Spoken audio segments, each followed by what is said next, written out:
En bas de la Canebière, à 2 pas du Vieux-Port, le Palais de la Bourse est l'un des bâtiments emblématiques de Marseille.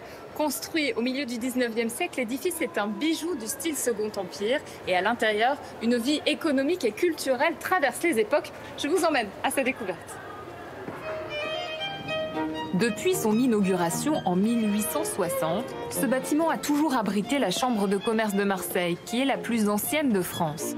Aujourd'hui, 230 salariés travaillent dans ce décor historique au service de 140 000 entreprises locales. Bonjour Frédéric Ronal, vous êtes vice-président de la Chambre de commerce et d'industrie Aix-Marseille-Provence.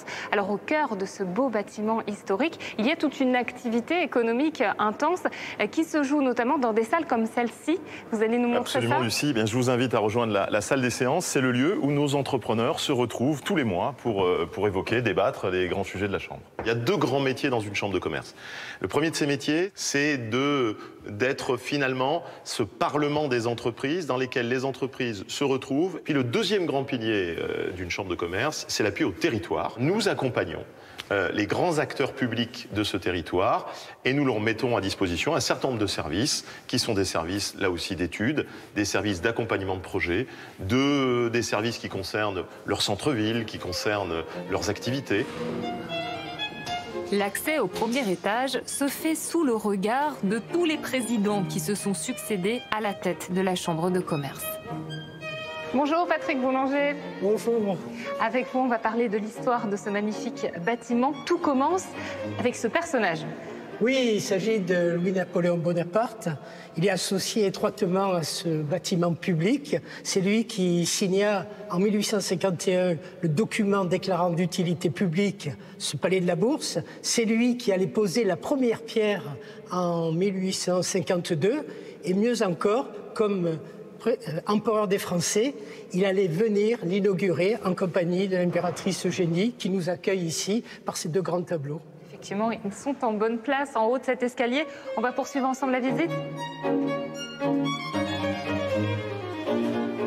Après avoir monté l'escalier qui a été bâti par Jules Cantini, le marbrier si connu à Marseille pour sa fontaine, on découvre une pièce là encore exceptionnelle avec cette statue de la France, une France quelque peu austère, grave, qui vous tend le rameau d'olivier, symbole de paix, et qui est prête à dégainer son sabre pour faire régner une paix commerciale en Méditerranée.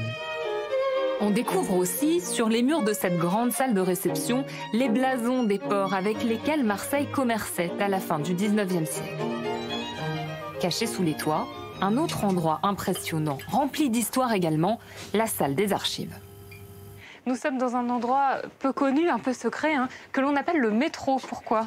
C'est une appellation qui a été donnée dans l'entre-deux-guerres par les employés de la Chambre de commerce pour définir ces grands murs de livres, recouverts de livres, qui nous remontent au Second Empire.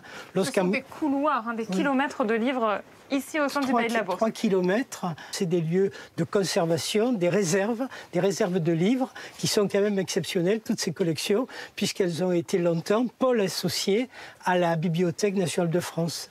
Et ici, on découvre finalement une bibliothèque de voyage, de commerce. Tous les produits, toutes les directions sont étudiées.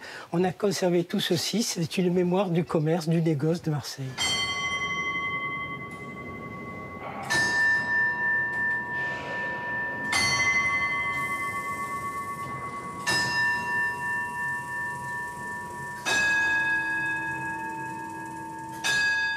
Donc là, Patrick Boulanger, on arrive devant une horloge qui a toujours été présente depuis la construction du bâtiment. C'est l'une des plus belles horloges que l'on puisse trouver, surtout à cette époque-là. C'était la plus belle en France, qui était supérieure au modèle présenté à l'exposition universelle de 1855.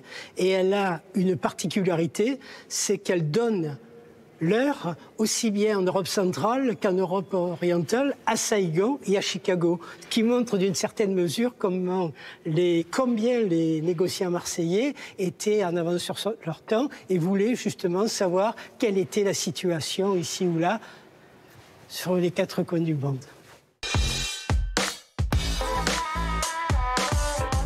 Depuis 2010, le Palais de la Bourse abrite des expositions. Bonjour, Jean-Daniel Bernier. Vous êtes responsable de la commercialisation des espaces pour la culture, mais pas seulement. Oui, en fait, c'est le World Trade Center qui est une filiale de la Chambre de commerce qui est en charge de la commercialisation de cet espace absolument sublime qu'est le Palais de la Bourse. Vous avez plus de 1600 mètres carrés aujourd'hui d'espace. Vous avez des salles de réunion. Vous avez un salon d'honneur qui peut accueillir plus de 150 personnes, qui est absolument magnifique aussi. Et puis, vous avez cet immense espace ici, ce hall d'entrée qui est aujourd'hui sous 28 mètres de hauteur et avec plus de 600 mètres carrés et qui nous permet d'avoir des soirées de gala, des expositions, des salons et bien évidemment de magnifiques réceptions comme celle-ci aujourd'hui. Pourquoi est-ce que c'est important d'ouvrir cet espace au public ? C'est extrêmement important. D'abord, il faut faire redécouvrir aux Marseillais, mais aussi aux touristes, finalement cet emblème du territoire marseillais, et c'est pour ça qu'on a souhaité l'ouvrir au plus grand public. On a même ouvert un restaurant qui a repris complètement les codes de la décoration, qui a été refait avec un architecte des bâtiments de France, puisque c'est un bâtiment de France qui est effectivement classé. Les expositions, mais aussi les journées du patrimoine en septembre, autant d'occasions pour découvrir ce fleuron du patrimoine marseillais.